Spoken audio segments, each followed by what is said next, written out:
صفقة رياض بودبوز في شبيبة القبائل رسميا تمت اليوم بعد وصول اللاعب إلى أرض الوطن تمهيدا لتقديمه في صفوف شبيبة القبائل. قدم بصفة رسمية قبل لحظات من طرف إدارة شبيبة القبائل بحضور الجميع، لأنه رياض بودبوز كان من بين اللاعبين الذين يعول عليهم من أجل تقديم الإضافة اللازمة لشبيبة القبائل من كل النواحي. هناك من شكك في هذه الصفقة وقال بأنه رياض بودبوز وإدارة شبيبة القبائل ممثلة في الشركة المالكة موبيليس أن الصفقة ربما تبخرت، أن رياض بودبوز لم يتفاهم مع إدارة شبيبة القبائل، كانت بعض الأمور من هنا ومن هناك عرقلت الصفقة. لكن وصول بودبوز اليوم إلى أرض الوطن، وصول بودبوز إلى شبيبة القبائل وتقديمه في صفوف الكناري يعني وضع حدا لكل الشائعات وأسكت أفواه المشككين الذين حاولوا ضرب استقرار شبيبة من خلال هذه الصفقة. تبقى صفقة جيدة بالرغم من أنه رياض بودبوز ليس رياض بودبوز الذي نعرفه، بالرغم من أنه رياض بودبوز تقدم في السن، لكن بحكم العقلية الجديدة في كرة القدم الجزائرية لا أتحدث عن تبذير الأموال، لأنه هذا يعني موضوع آخر. أتحدث عن الصفقات التي قامت بها الأندية الجزائرية. عندما ترى فريق اسمه اتحاد الجزائر يقوم بتلك الصفقات، لاعب بوليفي دولي في عمره 24 سنة يقدم المستوى الذي شاهدناه في مباراة الملعب التونسي في كأس الكونفدرالية، ندرك بأنه الأندية الجزائرية في الطريق الصحيح. ثنائي تيبي موزامبيك، غلودي ليكونزا ومونديكو، بالإضافة إلى شتي على الجهة اليسرى وغشة في الخط الأمامي، قاسامة أيضا اللاعب السنغالي مهاجم فريق اتحاد الجزائر. ندرك بأنه ميركاتو الاتحاد كان ذكيا. عندما نشاهد أيضا ميركاتو شبيبة القبائل الذي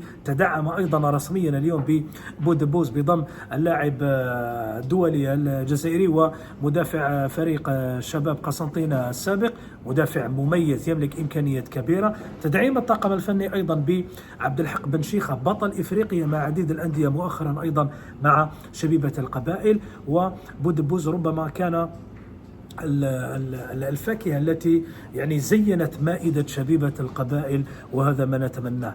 هناك من يقول بأنه تبذير أموال، هذا رأيك. حتى في السعودية صندوق الاستثمار السعودي كان منح الضوء الأخضر ل4 أندية فقط من أجل القيام بانتدابات كبيرة. هي 4 أندية كبيرة في السعودية من أجل القيام بميركاتو كالميركاتو الذي شاهدناه منذ حوالي موسمين من الآن. والثمار تجنيها السعودية. تشاهد مباراة في الدوري السعودي على قناة سي ام بي ان الأسترالية، في قنوات أمريكية، في اي اس بي ان، حتى في قنوات فرنسية وقنوات إيطالية وإسبانية. تدرك تسويق الدوري وما له من فوائد كبيرة، عائدات مالية بطبيعة الحال، عائدات مالية كبيرة جدا. فرق أنه دوري تشاهده في أقوى القنوات وأكبر القنوات العالمية، ودوري تشاهده فقط في التلفزيون الجزائري. هنا يكمن الفرق. اليوم تنتدب رياض بودبوز، تنتدب أوندي دولور، يعود إسلام سليماني إلى شباب الوزداد.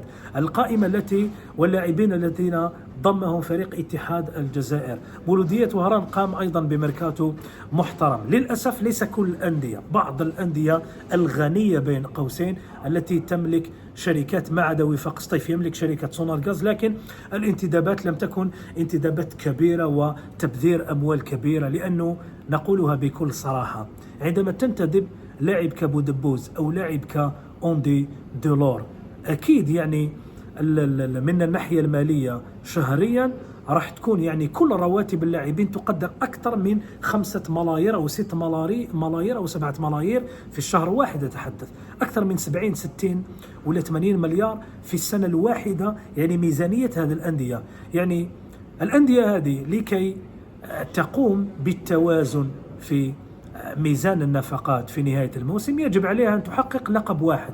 ما هو هذا اللقب؟ ليس لقب البطولة الوطنية، لأنه لقب البطولة الوطنية يسوى 2 ملايير فقط. كأس الجزائر معليش تسوى 5 ملايير إلى حتى 6 ملايير. هذا يعني قليل جدا مقارنة بما صرفته طيلة موسم كامل على أجور اللاعبين. لا أتحدث عن أمور أخرى. يعني السبيل الوحيد مثال على ذلك لمولودية الجزائر أو لشباب الوزداد هو تحقيق دوري أبطال إفريقيا المتوج بهذا اللقب الغالي، أغلى المنافسات في القارة السمراء، يمنح خزينة النادي أكثر من 7 ملايير دولار، أي ما يعادل بالعملة الجزائرية حوالي 100 مليار أو 120 مليار بالعملة الجزائرية. هذا هو السبيل الوحيد لكي تسترد الأندية الجزائرية التي صرفت في الميركاتو تسترد الأموال التي صرفتها. يعني من غير هذا الحل ما كاش حل آخر. ما عندنا ثقافة بيع الأقمصة للاعب اللي نستخدموه. على سبيل المثال مولودية الجزائر الموسم الماضي صفقة بلايلي صنعت الحدث، بلايلي صنع الحدث فوق الميدان أتحدث، كان أفضل هداف في الفريق، كان أفضل ممرر أيضا في مولودية الجزائر، لكن المولودية لم تستفيد من هذه الصفقة من الناحية المالية، من الناحية الاقتصادية، من ناحية الماركتينج. لا محل رسمي بيع الأقمصة خاص بمولودية الجزائر أتحدث، ماشي خاص بالعلامة التجارية والممول الرسمي للقميص. لا أقمصة بيعت وتم استرداد الأموال كصفقة مبابي في ريال مدريد. الريال رجع أضعاف ما صرفه في صفقة كيليان مبابي بفضل القميص فقط. احنا ما عندناش هذه العقلية في الجزائر للأسف.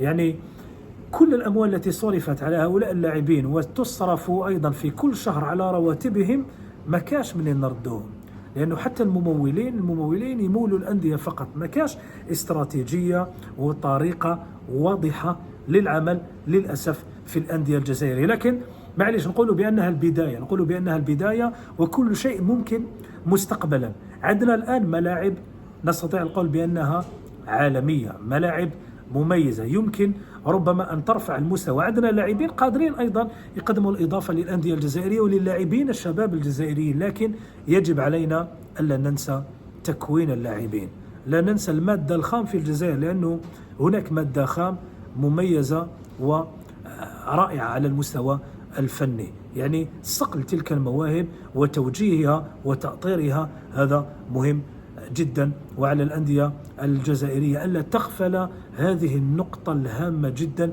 من أجل تطوير كرة القدم الجزائرية، تطوير اللاعب المحلي، لكي نمنح للمنتخب الوطني لاعبين يمثلون المنتخب الوطني كما فعل نادي بارادو قبل سنوات من الآن. على كل الأندية الجزائرية أن تهتم بالتكوين. معليش نجيبوا بودبوز، معليش نجيبوا أوندي دولور، لاعبين آخرين، لكن يجب علينا ألا نهمش الفئات الشبانية، ألا نهمش اللاعبين الشباب الذين يعدون مستقبلا لكرة القدم الجزائرية، مستقبلا لكل هذه الأندية التي تصرف الملايير في كل ميركاتو، تصرف الملايير في كل سنة من أجل تحقيق لقب بطولة يساوي فقط 2 مليار سنتيم، أو لقب كأس الجمهورية الذي يساوي 5 أو 6 ملايير فقط. فهذا أمر يعني غير مقبول تماما. حتى الرابطة الوطنية لكرة القدم التي تنظم البطولة عليها أن تساهم بشكل كبير في رفع مستوى البطولة بداية من هذا الموسم. الفار درناه، حاجة مليحة يعطيكم الصحة، إن شاء الله يطبق بأفضل طريقة ممكنة بداية من اليوم على الساعة 6 مباراة وفاق سطيف ومولودية البيض. لكن على الرابطة برمجة المباريات في أوقات جيدة. على سبيل المثال مولودية الجزائر يتنقل إلى تيزي وزو لمواجهة شبيبة القبائل يوم 4 أكتوبر، المباراة بيج ماتش، مباراة كلاسيكو بين الشبيبة والمولودية. هذه المواجهة يجب على القائمين على كرة القدم المحلية والبطولة برمجتها في وقت مناسب. نقول وقت مناسب بداية من الساعة 8 أو على الساعة 7 لكي تسمح للجماهير الجزائرية بمتابعة هذه المواجهة، لكي تسمح لما لا يعني بث هذه المباراة في وسائل إعلام أجنبية، في قنوات أجنبية رياضية تتمتع بهذه المواجهة، بما أنه سوف تلعب بميدان ملعب حسين أيت حمد، الميدان الجديد الذي خاضت فيه شبيبة القبائل أمس مباراة ودية أمام اتحاد بسكر. هذا هو السبيل الوحيد لتطوير كرة القدم الجزائرية. للإشارة فقط قبل أن نختم هذا الفيديو، نتمنى الشفاء العاجل للحارس الدولي غايا مرباح، تلقى إصابة خطيرة جدا أمس في مواجهة اتحاد بسكرة. لقطة يعني نقدر أن نوصفها لا تسمن ولا تغني من جوع، مباراة ودية لا تسمن ولا تغني من جوع، تربح ولا تخسر ولا تتعادل، أمر عادي في زوج تحضروا للبطولة. علاش؟ تلك الخشونة من الفريق المنافس. والضحية والذي دفع الثمن غاليا هو الحارس غايا مرباح، تعرض لكسر في ساقه اليسرى، قام بعملية جراحية. ننتظر بيان فريق شبيبة القبائل الرسمي الذي يحدد مدة غياب هذا الحارس بالشفاء العاجل لغايا مرباح. كل التوفيق لرياض بودبوث في شبيبة القبائل، أوندي دولور في مولودية الجزائر، اسلام سليماني في شباب الوزيد، وكل الأندية الجزائرية المرتبطة بمنافسات كأس إفريقيا، رابطة الأبطال، وكأس الكونفدرالية الإفريقية لكرة القدم. إن شاء الله 4-4 الشباب، الاتحاد، المولودية، وشباب بالوزداد. مشاهدينا يعطيكم العافية، شكرا جزيلا لكم، السلام عليكم.